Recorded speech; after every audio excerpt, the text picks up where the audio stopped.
In the unforgiving heart of the American West, a soul could be weighed and sold like cattle. For 17-year-old Celia Lennox, the price was 6 horses and a sack of winter flour. Sold by her own father, left for dead by men who saw her as chattel. Her story should have ended in a shallow, unmarked grave. But fate in the form of a Lakota warrior intervened. He was a man who had lost everything to her people. Yet when he looked at the girl traded for livestock, he didn't see a possession. He saw a survivor. This isn't just a tale of capture and rescue. It's the true grit-filled story of how a woman, discarded by her family, found her worth in the heart of a nation that was supposed to be her enemy, and how the warrior who found her declared to his people, "They did not sell me a slave, they gave me a treasure." The wind on the plains of the Nebraska territory had a voice.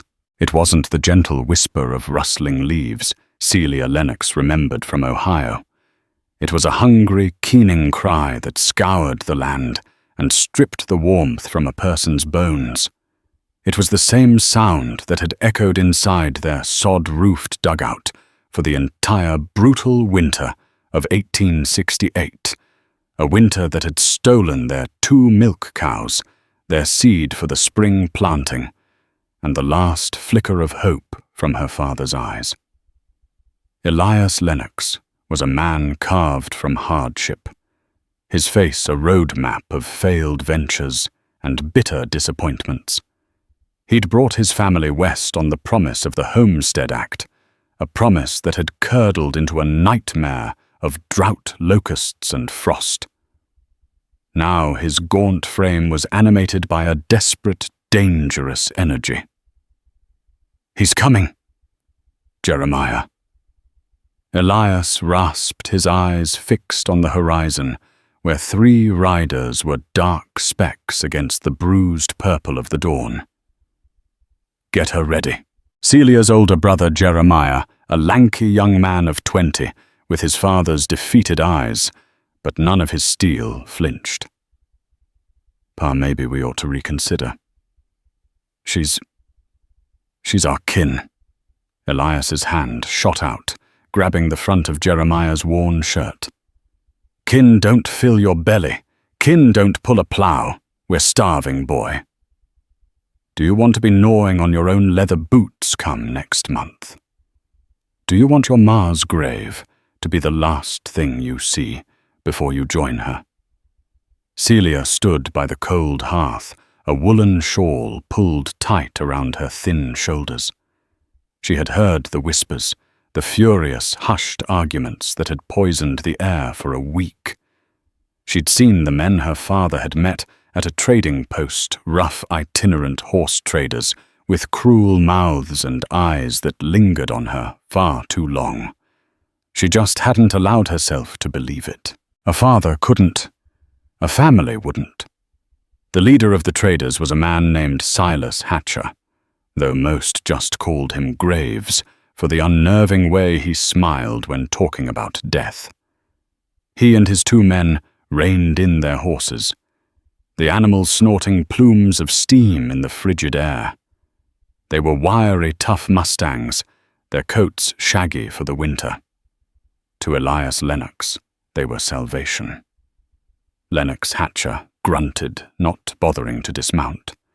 His gaze swept over the miserable homestead, a look of undisguised contempt on his face before it landed on Celia. "Got the goods," Elias shoved Jeremiah toward the dugout. "Get her out here." Jeremiah stumbled, his face pale with a mixture of fear and shame. He couldn't meet Celia's eyes as he grabbed her arm. Her heart hammered against her ribs, a frantic bird trapped in a cage. "No," she whispered, her voice trembling. "Jeremiah, please." "Pa, no." Her father's face was a mask of grim resolve. "You'll do as you're told, girl. You'll save this family. It's the only good you've ever been." The words were colder than the wind. They cut deeper than any physical blow ever could. She was not a daughter. She was a resource, a crop to be traded when all others had failed. They dragged her out into the merciless morning light. Silas Hatcher leaned forward on his saddle horn, his yellowed teeth showing in a grin. He looked her up and down as if she were a filly at auction, judging her teeth and her limbs.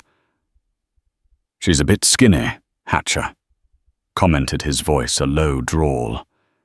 "But she's got pretty hair. Young 17. Elias said quickly. "Strong. Good worker. Can cook so. She's worth the 6 horses. 6. Hatcher laughed, a dry, rattling sound. "I was thinking 4. And the flour." He gestured to a heavy sack tied to one of his pack mules. 6. Elias insisted, his voice cracking with desperation. 6 horses and the flour. "We agreed, Hatcher. A breeding pair and 4 geldings." Hatcher stared at Elias for a long, agonizing moment. Then his eyes slid back to Celia, who stood, frozen tears streaming silently down her face, freezing on her cheeks. She looked at her brother, pleading with her eyes. But Jeremiah just stared at the frozen dirt, his shoulders slumped in defeat.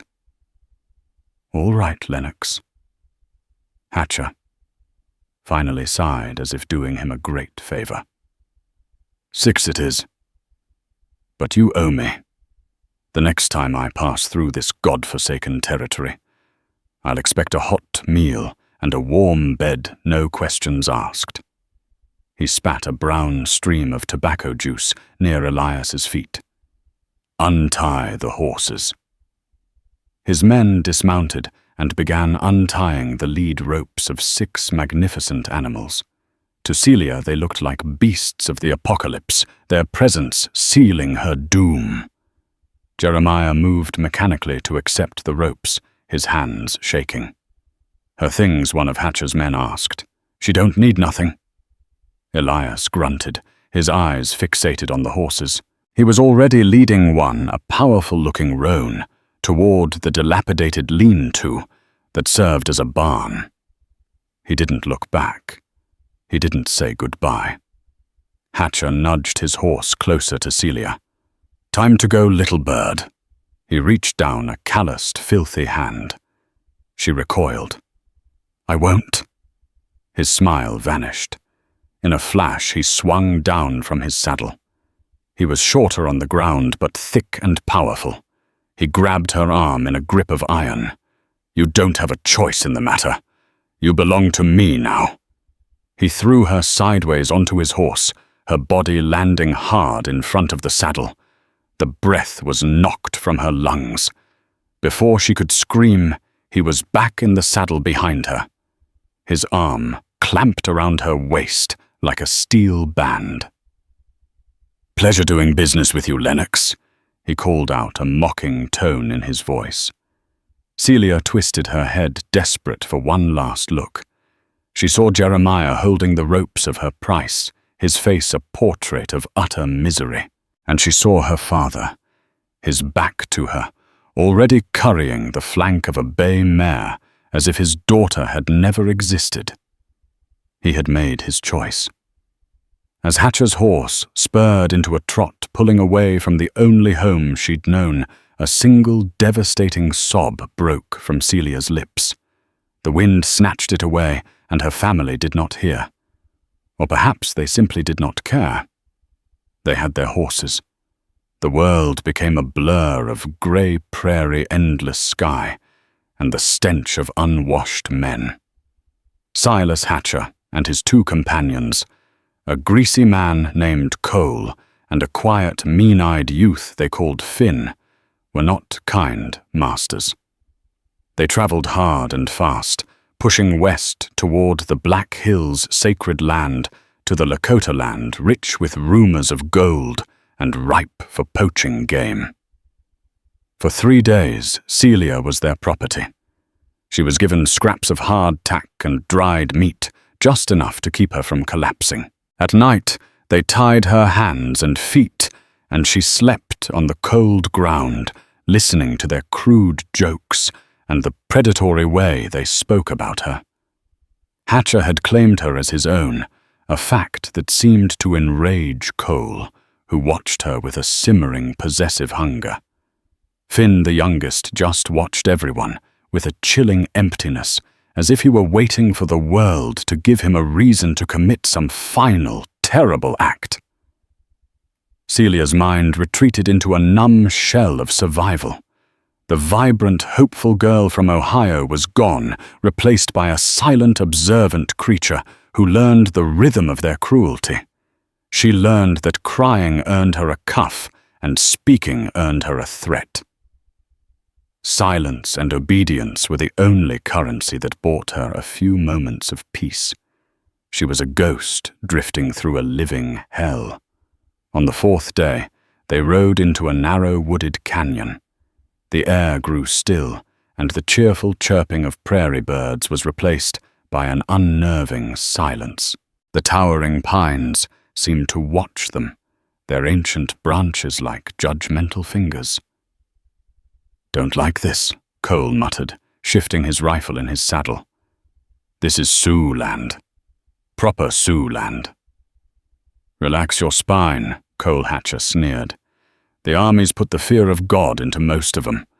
They're all tucked away on their reservations counting government blankets. We'll be through this pass by sundown." But the silence was a liar. It was not empty. It was full. It was the held breath before a lightning strike. It happened without a sound of warning. An arrow fletched with hawk feathers materialized from the trees and buried itself in Cole's throat. He made a gurgling sound, his eyes wide with shock, and toppled from his horse. Before he hit the ground, the world erupted. War cries, high and terrifying, split the air. Lakota warriors seemed to rise from the very earth, their painted faces stark and fierce, their horses nimble and swift as they darted between the trees. They were not ghosts of a defeated people. They were living, breathing vengeance. Finn fumbled for his pistol, but an arrow took him in the chest, knocking him backward off his mount. Hatcher roared in fury and surprise, drawing his own Colt Peacemaker. He managed to fire one shot, the sound deafening in the canyon, before a warrior on a magnificent black-and-white paint horse closed the distance. The warrior was a vision of controlled fury. His face, streaked with black and red war paint, was lean and hawkish. His long black hair was adorned with a single eagle feather. He carried a short, powerful bow in one hand and a stone-headed war club in the other. He moved with a grace that was both beautiful and deadly. Hatcher aimed his pistol, but the warrior's horse slammed into his own, and the war club swung. The sound of it connecting with Hatcher's skull was a sickening crack. The man who had bought Celia, who had owned her, fell from his saddle like a sack of grain. His reign of terror ended in a single, brutal moment. Celia was thrown from the horse in the collision, landing hard on a bed of pine needles. She scrambled backward, her heart trying to beat its way out of her chest as the chaos subsided as quickly as it had begun. The Lakota warriors were dismounting silently and efficiently collecting the traders' rifles, ammunition, and horses. Then the hawk-faced warrior who had struck down Hatcher turned his attention to her. His eyes, dark and piercing, found her huddled against the base of a pine tree. He dismounted from his paint, his movements fluid and deliberate. He was tall, his buckskin leggings and shirt accentuating a physique of lean, hard muscle. He was, to Celia's terrified mind, death itself walking toward her. This was it. She had been sold by her own kind, brutalized by them, and now she would be killed by the savages she'd been taught to fear her whole life. She squeezed her eyes shut, waiting for the final blow. But it didn't come. Instead, she felt a presence before her. She dared to open her eyes a crack. The warrior was standing over her, his expression unreadable behind the paint. He was not looking at her with malice or lust, but with a kind of intense, searching curiosity. His gaze flickered from her face to her torn dress to the rope burns on her wrists. He said something in a language that was all soft consonants and flowing vowels, a sound like water running over stones. It was a question, but she couldn't understand it. She could only shake her head, pressing herself harder against the tree, making herself smaller. Another warrior, older with a kindlier face, walked over and spoke to the leader in their tongue. He gestured to the dead men, then to Celia, and then pointed back the way they had come in the direction of her former home. The leader listened, his eyes never leaving Celia. He seemed to be piecing together a story. He saw the trader's pack mule, the one that had carried the flour. He saw the extra horses, her horses the price of her life. He saw her, a white woman, clearly not a willing companion to these men. He knelt, moving slowly, so as not to startle her further. He pointed to himself. Thashunka Sapa, he said. The name was powerful, resonant. He then pointed at her, his head tilted in a silent question. Celia. She stammered, her voice barely a whisper. He repeated the name softly, tasting the foreign sounds. Elara. He saw the terror in her eyes, but he also saw something else beneath it, a flicker of defiance, the embers of a spirit that had not been entirely extinguished. He looked at the bodies of the trader's men who dealt in flesh and steel vultures of the plains. Then he looked at her again. These men had come into his people's sacred Pahasapa, armed and arrogant, and they had brought this with them. This pale, terrified girl. He spoke to his men, his voice calm but authoritative. They began gathering their new prizes. Thashunka Sapa, the man who would be known to the whites as Black Hawk, stood up. He held out a hand to her. It was not a command, but an offer. Trembling lost, and with absolutely no other choice in the world, Celia Lennox looked at the hand of the man who had just killed her captor. It was a strong hand, calloused from the bow and the lance, but it was steady. After a long moment, she placed her own trembling rope-burned hand into his. He helped her to her feet, his touch surprisingly gentle. He had not bought her. He had not captured her in a raid. He had simply found her, a piece of human wreckage left in the wake of a battle. And now, under the silent gaze of the pines, he had to decide what to do with her. The journey to the Lakota camp was a waking dream, surreal and terrifying. Celia rode one of the trader's horses, a gentle mare, while Black Hawk rode his paint nearby. His presence a constant, silent weight. The warriors communicated with hand signals and low murmurs moving through the forested hills with a silent proficiency that was both unnerving and deeply impressive. They were a part of the landscape, not intruders upon it. They traveled for the rest of the day and into the next, stopping only for brief rests. Celia was given water from a skin and a piece of cooked rabbit that one of the warriors offered her on the tip of his knife. She ate at her hunger, overriding her fear. She had not been bound or threatened. In fact, they mostly ignored her, treating her less as a prisoner and more as a strange piece of baggage they were obligated to transport. Late on the second day, they emerged from the trees onto a high plateau overlooking a wide, winding river. In the valley below, nestled in a bend of the river, was the camp. Dozens of teepees, their tanned hides glowing golden in the late afternoon sun, stood in a great circle. The air was filled with the scent of wood smoke, roasting meat, and the murmur of a living community. Children laughed and shouted, dogs barked, and the low thrum of a drum echoed from the center of the camp. As they rode down into the valley, a ripple of excitement and curiosity spread through the village. People emerged from their teepees to stare. Their faces were a mixture of expressions, suspicion, wonder, and for some of the older women who had lost family to the Washichu, the white man undisguised hostility. Celia felt 100 pairs of eyes on her, stripping her bare. She was the enemy, a symbol of the encroaching world that sought to destroy them. Her blonde hair, a source of vanity back in Ohio, now felt like a beacon marking her as an outsider. She instinctively hunched her shoulders, wishing she could disappear. Black Hawk led them to the center of the camp, where he dismounted and spoke to a group of elders who had gathered.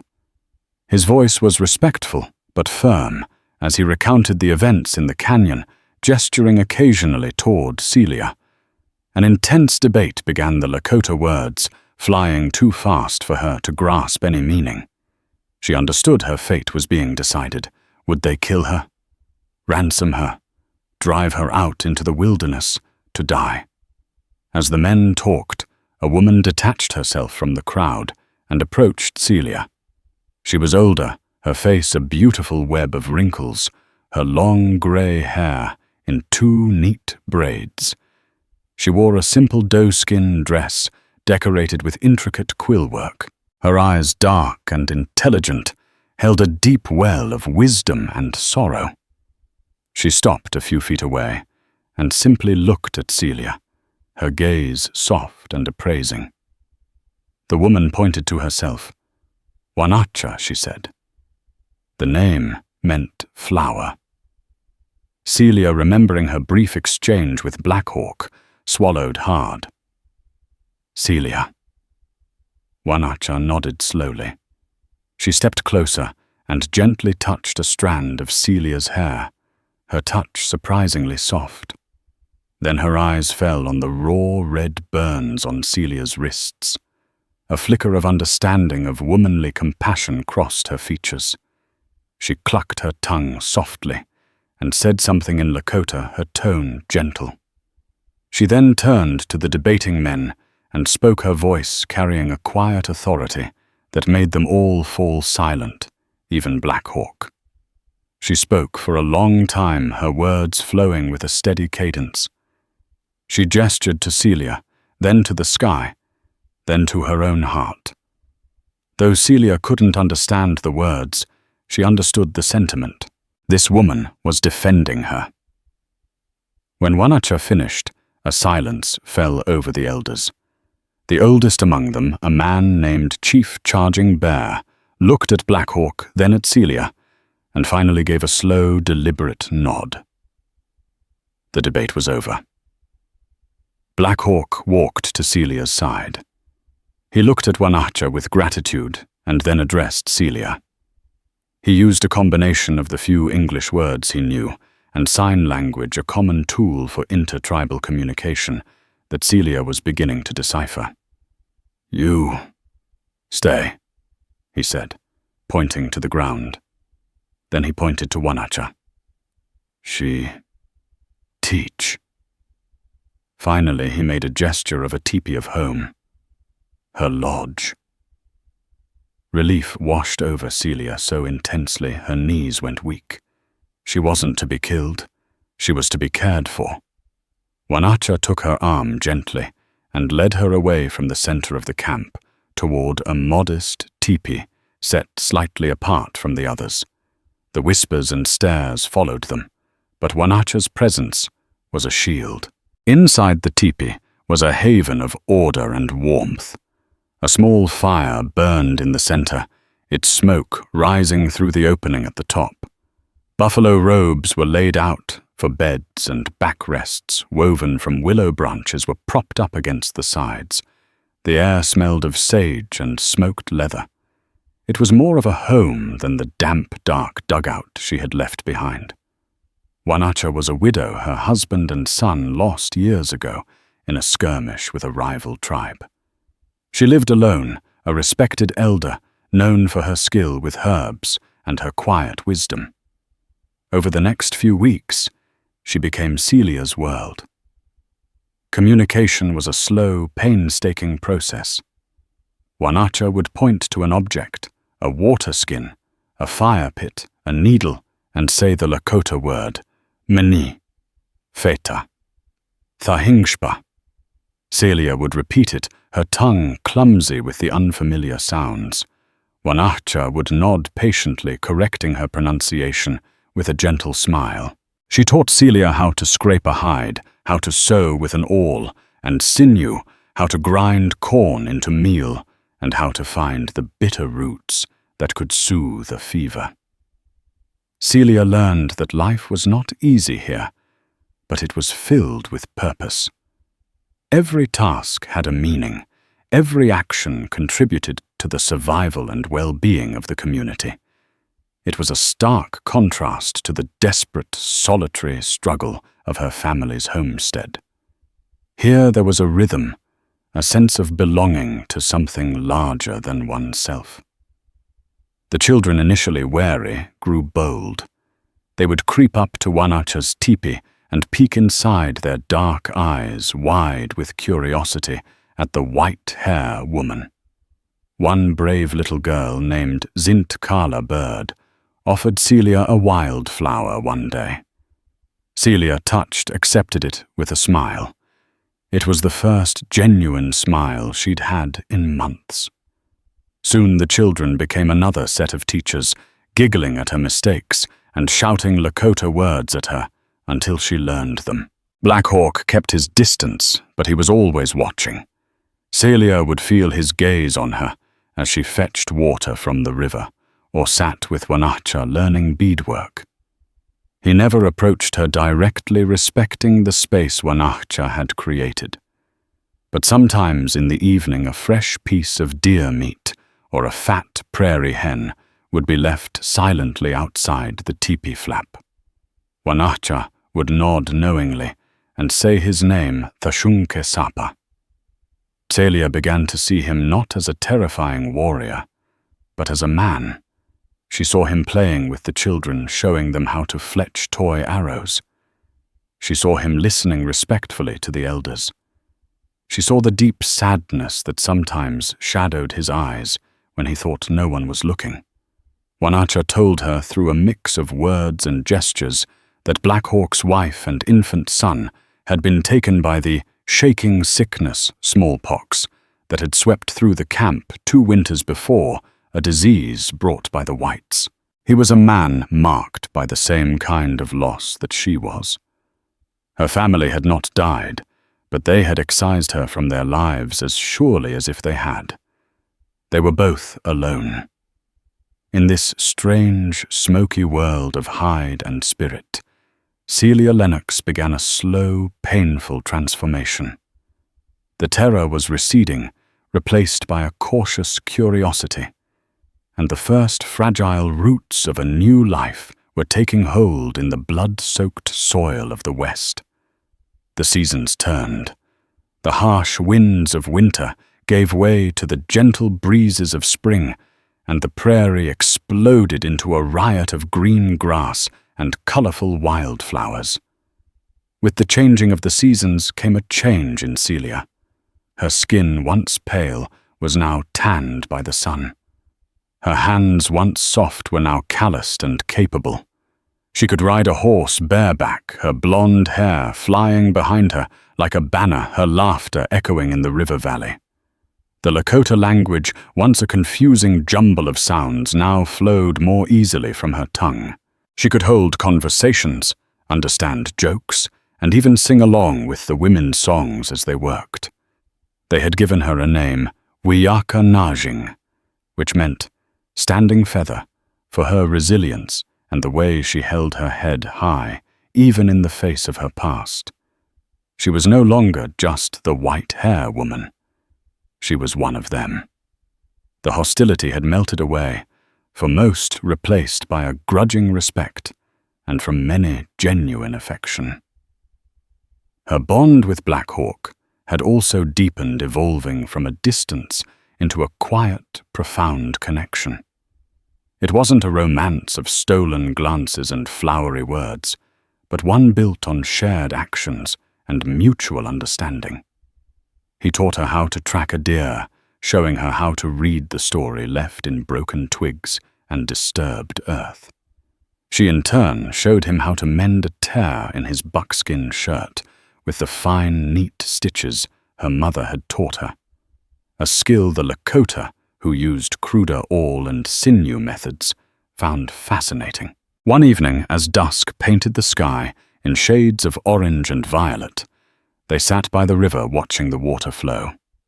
It was one of the first times they had been truly alone together, without the comforting presence of Wanacha or the curious eyes of the village. "You are not afraid of the river anymore," Black Hawk said, his voice a low rumble. He remembered how she had flinched from the water when she first arrived. "It is hard to be afraid of something that gives life," Celia replied in Lakota, her accent still present but her meaning clear. "Here everything has a purpose. The river, the sun, the buffalo, even the smallest flower." She looked at him. "Even me, perhaps." Black Hawk picked up a smooth, flat stone and skipped it across the water's surface. It danced 4 times before sinking. "The white men who brought you here," he said, his jaw tightening slightly. "They saw you as a thing.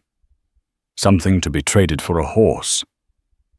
Celia flinched, the memory, still a raw wound. "My father. He saw the same.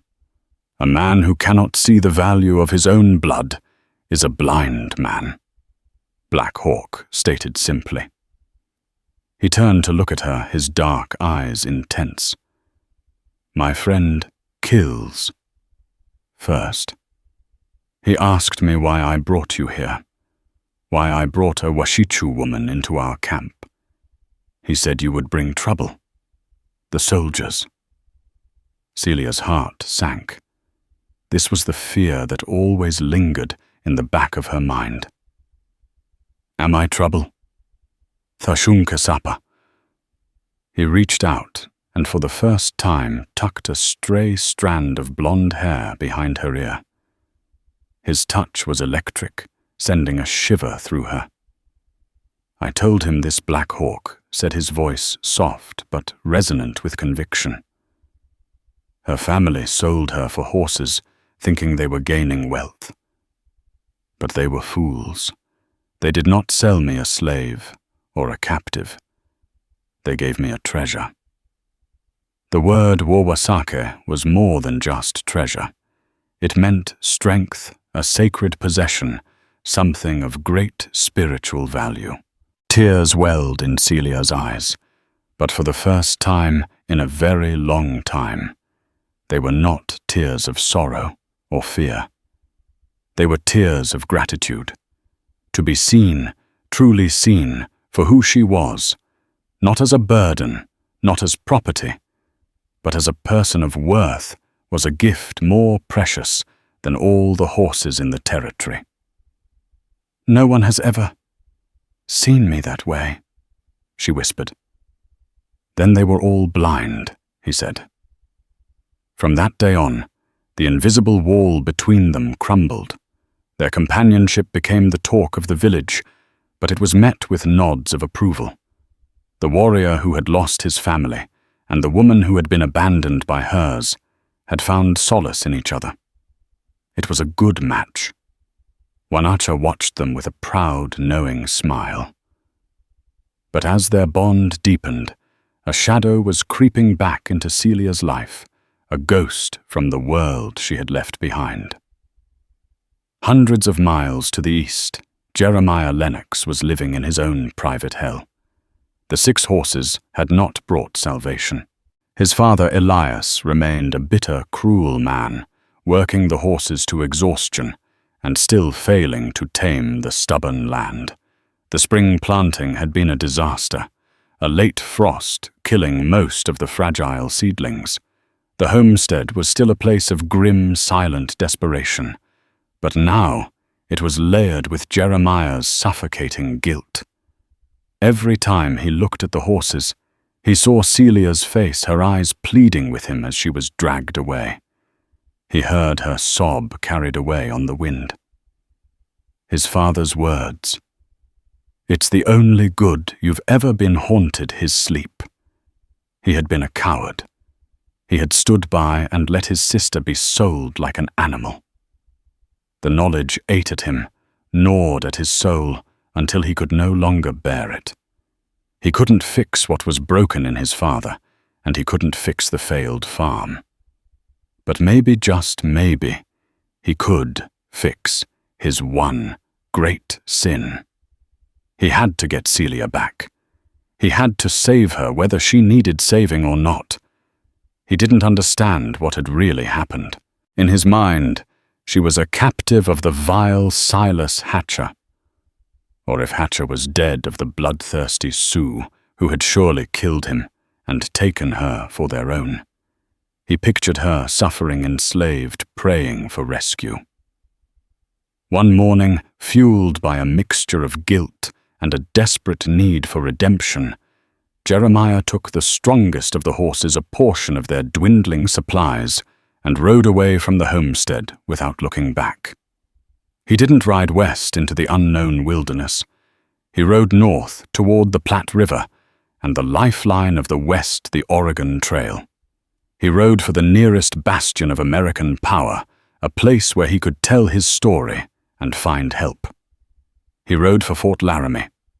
He arrived days later, a dusty, wild-eyed figure on a fine-looking horse.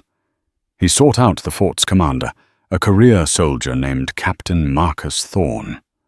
Thorne was a pragmatic by-the-book officer, a veteran of the Civil War, who understood the complex and bloody politics of the plains. Captain Jeremiah said, his voice cracking with emotion as he stood in the commander's office. "My name is Jeremiah Lennox. My sister Celia. She's been taken by the Sioux." Thorne leaned back in his chair, his expression weary. He'd heard 100 stories like this. Taken from where, son? From our homestead down in Nebraska territory. Jeremiah lied the words, tasting like ash in his mouth. To admit she was sold would be to admit his own complicity, and no one would help him then. He had to create a simpler, more heroic narrative. A Lakota war party. They attacked us. They killed my pa. And they took her, they took my sister. The lie grew, taking on a life of its own. It was easier than the truth. It made him a victim, a grieving brother, not a coward. Captain Thorne steepled his fingers, his blue eyes studying the young man. Jeremiah's distress seemed genuine, and the law was clear. The army was obligated to retrieve white captives from Indian territory. It was a matter of federal policy and national pride. Can you describe her sun blonde hair, sir? Bright as corn silk. Blue eyes. 17 years old. Thorne sighed. A young blonde woman was a potent symbol. Her capture was the kind of story that inflamed tensions and sold newspapers back east. He had his orders. Do you know which band took her? Where they might be. They rode west, Jeremiah said, pointing vaguely, toward the Paha Sapa, the Black Hills. Thorne stood up and walked to a large map pinned to the wall. He tapped a region marked with the names of several Lakota bands. Black Hawk's band of Oglala are known to winter near there. They've been troublesome lately, raiding traders who stray off the main trails. The name meant nothing to Jeremiah, but it solidified his story. It must be them, sir. You have to get her back. Captain Marcus Thorne looked from the desperate young man to the vast, dangerous territory on the map. He didn't want another Indian war, but he couldn't ignore a direct report of a captured American citizen. His duty was clear. "Sergeant," he called out, "assemble a company. We ride at dawn." As Jeremiah was led away to be given food and quarters, a wave of triumphant relief washed over him. He was finally doing the right thing. He was going to rescue Celia. He was going to be a hero. He never once considered the possibility that the woman he was riding to save was not a captive but was, for the first time in her life, finally home. Hundreds of miles east, a different kind of war was being waged inside the soul of Jeremiah Lennox. The 6 horses, the price of his sister's life, were a constant, tormenting presence.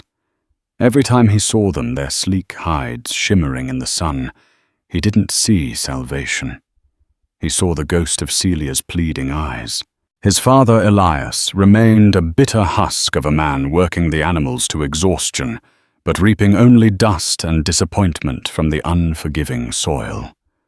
The homestead was still a prison of despair, but now it was wallpapered with Jeremiah's guilt. The silence at their dinner table was louder than any argument. It was the sound of his cowardice, of the words he didn't say when they dragged her away. One morning, the silence became unbearable. He couldn't fix his father, he couldn't fix the farm. But a feverish, desperate idea took root in his mind. He could fix his one great sin. He had to get her back.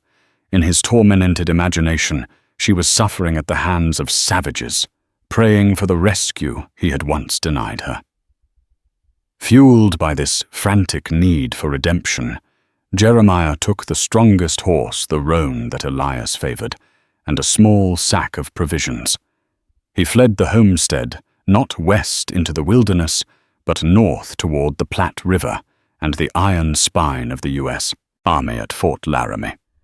He arrived days later, a wild-eyed wraith on a fine horse, and demanded to see the commanding officer. Captain Marcus Thorne, a veteran of the Civil War's bloodiest fields, was a pragmatic man, wearied by the cycles of violence on the plains.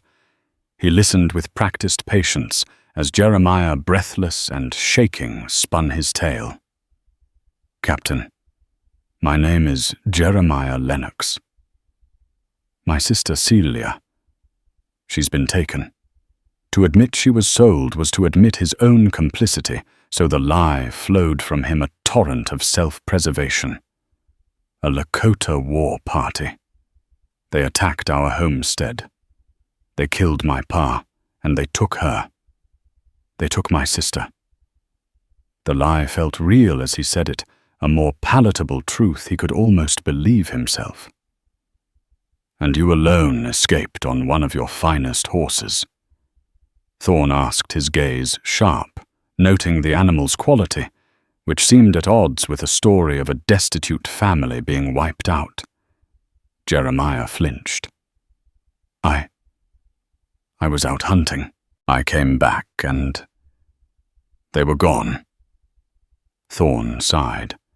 A young blonde captive was a powerful symbol, the kind of story that inflamed tensions and demanded action.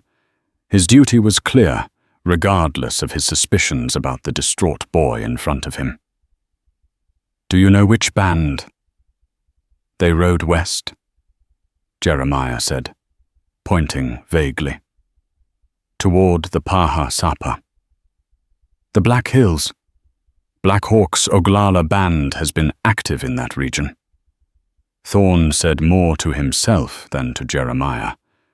The name meant nothing to the boy, but it sealed the story. His duty was clear.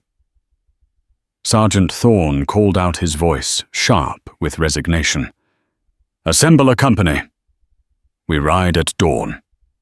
The news of the soldiers' approach struck the Lakota camp like a bolt of lightning. 2 young hunters, their faces grim and their horses lathered, galloped into the village center. Soldiers are coming. A long blue snake of them riding from the east. Panic rippled through the camp. Women gathered their frightened children, and men grabbed their weapons. Their peaceful daily rhythm shattered. Black Hawk met with Chief Charging Bear, his mind racing. It was no coincidence. A full company didn't just wander into their territory. And when the hunters described the guide, a young white man on a strong roan horse, a sickening certainty fell upon him. He found Celia by the river, where she was helping Wanacha gather reeds. "Wiakanajing," he said gently, using her Lakota name. "The soldiers. They have a guide, a young man from the east." Celia's hands went still. She looked up, her blue eyes wit with a dawning, sickening horror. She didn't need him to say the name, Jeremiah. She whispered the sound a ghost on her lips. The lie he must have told was instantly clear to her. This wasn't a rescue. It was an act of selfish, destructive penance. The warriors gathered their voices a low, angry rumble. "The white-hair woman has brought them to us." A fierce warrior named Grey Wolf spat his hand, gripping his rifle. "She is a magnet for trouble. We should fight. Drive them from our land before they burn our homes." A chorus of agreement rose from the younger men, hot-blooded and ready to defend their honor. "No." Celia's voice cut through the rising tension, clear and sharp. She stepped into the center of the circle, her fear eclipsed by a fierce resolve. "If you fight them, you give them the excuse they crave. They will call it a battle, but it will be a massacre, and you will prove my brother's lie for him." She faced them, all the warriors, the elders, the man she loved. "This is my fault. The ghost of my life before has followed me here. He is my brother, and I am the reason he has come. Let me face him. Let me speak to them in their own tongue." "They will not listen to a woman," Grey Wolf scoffed. "They will listen to this woman." Black Hawk countered his voice, a low thunderclap of authority, as he moved to stand beside her. "Her spirit is strong. Her path is wiser than sending our men to die against the soldiers' cannons." The debate was tense, but Black Hawk's support, coupled with the wisdom of Chief Charging Bear and Wanacha, won out. They would not seek a battle. They would make a stand, but they would let Standing Feather speak first. As the warriors rode out to position themselves in the hills near Painted Creek, Wanacha led a trembling Celia back to their teepee. The old woman dressed her not in simple work clothes, but in a sacred ceremonial gown of the softest doeskin, adorned with brilliant blue beadwork. She braided Celia's blonde hair in the Lakota way. "You are not the girl who was sold." "Celia," Lennox Wanacha said softly, her touch a blessing. "You are Wiakanajing, Standing Feather of the Oglala. Show them who you are now." When Celia emerged, a hush fell over the camp. She was a figure of two worlds, but her bearing was all Lakota. Black Hawk brought her mare, his heart tight with a terrible mixture of pride and fear. This was her battle, and he could only watch. "My heart is with you, Standing Feather," he murmured. "And mine with you, Black Hawk," she replied. Together they rode toward the creek to face the army her brother had summoned to confront the past that refused to stay buried. Captain Marcus Thorne raised a leather-gloved hand, his voice cutting cleanly through the nervous air. "Company halt." The column of 70 U.S. cavalrymen clattered to a stop, the sound of jingling harnesses and strained leather echoing in the sudden quiet. Before them lay Painted Creek, its water running clear and shallow over a bed of smooth stones. On the opposite bank, a line of Lakota warriors sat astride their horses, as still and silent as the rocky hills that rose behind them. They were not painted for war, Thorne noted with a professional eye, but they were armed, their faces impassive masks of stone. His gaze swept the low hills flanking the creek, his experienced eye catching the subtle signs of movement, the glint of sun on a rifle barrel. He was being watched by at least 100 more. It was a masterful display, a clear invitation to parley underlined by the unmistakable threat of annihilation. Beside him, Jeremiah Lennox trembled, his knuckles ghost-white on his reins. The guilt that had propelled him for weeks had curdled into a volatile mix of fear and righteous fury.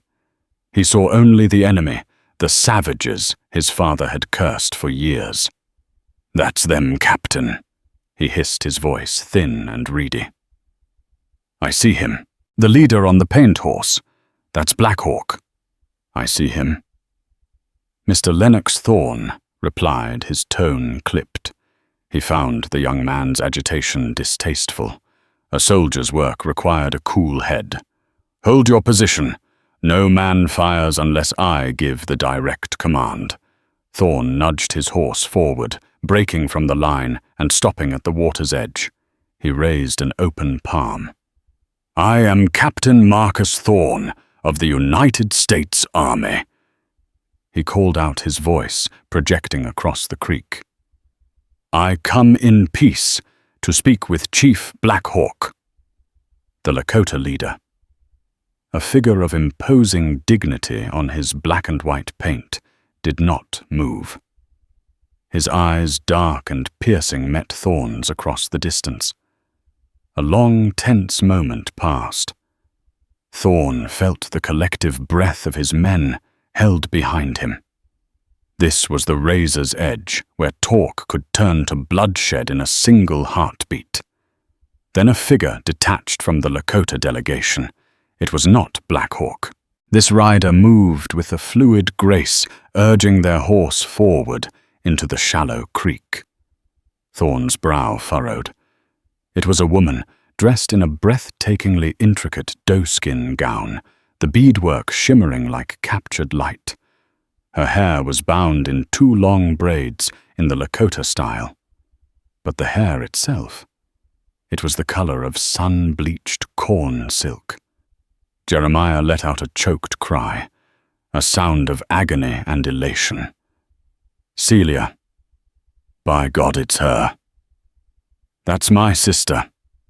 He kicked his heels, surging forward, but Thorne's arm shot out like a steel bar, blocking his path. I said, "Hold, boy," Thorne commanded, his eyes narrowed. "Something is not right here." Celia stopped her mare in the middle of the creek, positioning herself as a bridge between the 2 armed forces.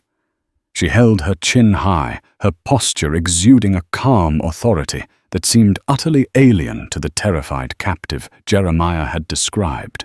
She fixed her gaze on her brother, and in her eyes he saw not a plea for rescue, but a profound and shattering disappointment. "Jeremiah," she called out. Her voice was not the whisper he remembered, but a clear, steady bell tone that carried an unfamiliar weight. "Celia." Thank God, he sobbed, the tears he'd held back for weeks finally breaking free. "We've come for you. Don't be afraid. We'll get you away from these heathens." A sad, weary smile touched her lips. It was a smile of pity, and it stung Jeremiah more than any blow. "Save me, brother," she asked, her voice laced with a sorrowful irony. "Are you here to save me from my home? Are you here to save me from my family?" Jeremiah's mind reeled in confusion. The scene wasn't playing out as it had in his frantic daydreams. What are you saying? They've done something to you, Celia. They've twisted your mind. They're savages." "No," she said, her voice hardening now, the sorrow being burned away by a rising flame of indignation. The only ones who ever twisted my mind were the ones who taught me my life had no value. These people she gestured behind her to, Black Hawk, have shown me nothing but honor. They gave me a name and a place in their hearts when my own father decided I was worth less than livestock. The accusation hung in the air, stunning the soldiers into silence. Jeremiah flinched, as if she had struck him. They saved me. Jeremiah. Celia continued, her voice rising each word, a hammer blow against his fantasy of heroic rescue. They saved me from the monster our father sold me to. Did you forget that part of the story when you spoke to the captain? Did you forget watching Pa trade me for 6 horses and a sack of flour? You stood there, you watched him do it. You held the lead ropes in your own 2 hands. Jeremiah, tell me, did you enjoy the ride home on my price? A wave of murmurs and shocked whispers swept through the cavalry line. Men turned to stare at Jeremiah, their expressions shifting from sympathy to contempt. Captain Thorne turned a glacial glare on the young man, his face a thundercloud of fury. This entire dangerous expedition, the risk to his men the near start of a new Indian war, was predicated on a lie. Sold. Thorne bit out the word, his voice low and lethal. Jeremiah could only stammer, his face ashen. She doesn't know what she's saying. Celia ignored him now, her full attention on the captain. She saw in his eyes not a bloodthirsty Indian hater, but a professional soldier, a man of order, and she hoped of honor. I was not captured, Captain Thorne, she declared, her voice ringing with the clarity of truth. My name was Celia Lennox. I was sold by my father and abandoned by my brother. I was left for dead, and these people found me. They took me in. They healed my wounds, and they mended a spirit that my own kin had shattered. They have treated me with a dignity I never knew. She straightened her back, a queen surveying her domain. The water swirled around her horse's legs, the sun catching in her blonde braids. My name is no longer Celia Lennox. That girl is dead. I am Huyaka Najing, standing feather of the Oglala Lakota. This, she swept her arm to encompass the hills and the people behind her, is my home. These are my people. And you, Captain, have brought an army to their doorstep based on the cowardly lie of a boy who couldn't face his own shame. The truth, stark and undeniable, had been laid bare for all to see. Jeremiah finally broke. A pathetic animal wail of despair tore from his throat. He made me do it. Celia Pa did. We were starving. And now you have led soldiers to the homes of the only people who ever fed me. When I was starving, she answered. Her voice turned to ice. Go home, Jeremiah. Go back to your stolen horses. I have no brother by that name. She had disowned him, utterly and irrevocably, in front of 70 armed men. He slumped in his saddle, the last of his self-deception stripped away, leaving only the raw, weeping wound of his cowardice. Captain Thorne was a man trapped. His casus belli was a fraud. The white captive was a proud Lakota woman demanding he leave her home. To add Lennox would be an act of outright murder, a stain on the honor of his uniform and his country. To retreat might be seen as weakness, but to fight would be a crime. He looked at the defiant woman in the creek. He looked at the silent, waiting warriors on the hills. He looked at the broken, lying boy beside him. There was only one honorable choice: with a slow, deliberate movement that seemed to cost him a great deal. Captain Thorne lowered his hand. He turned in his saddle to face his sergeant major. "Turn the company around." "Sir," the sergeant asked, his eyes wide with disbelief. "You have your orders," Sergeant Thorne snapped. "We are leaving." He steered his horse to where Jeremiah sat sobbing. "You will ride at the rear of this column, Mr. Lennox, under guard. We will have a very long discussion about filing false reports with the United States Army when we return to the fort."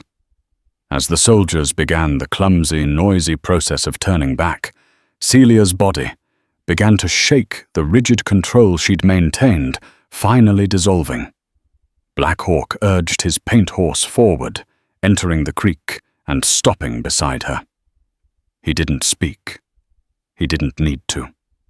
He simply reached out and took her hand. His strong fingers wrapping around hers, a silent affirmation of everything she had done. From the hills, a single piercing cry of victory shot into the air, quickly answered by 100 more voices. It was a sound of pure triumph. Their standing feather had won the battle without a single arrow being fired. As Celia and Black Hawk turned their horses and rode back toward their people, hand in hand, she knew the ghost of Celia Lennox was finally laid to rest. She was home.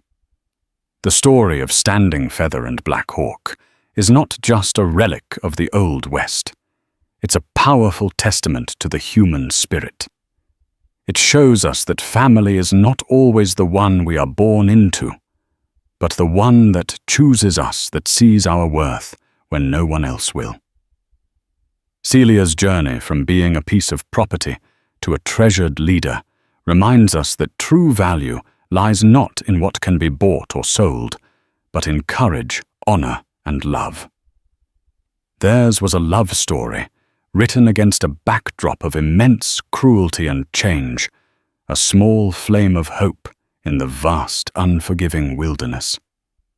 If this story of resilience, identity, and finding a home in the most unexpected of places moved you, please help us share more tales from the forgotten corners of history. Hit that like button, share this video with someone who appreciates a powerful story, and most importantly, subscribe to our channel for more true sagas from the Wild West. Let us know in the comments what part of their story resonated with you the most.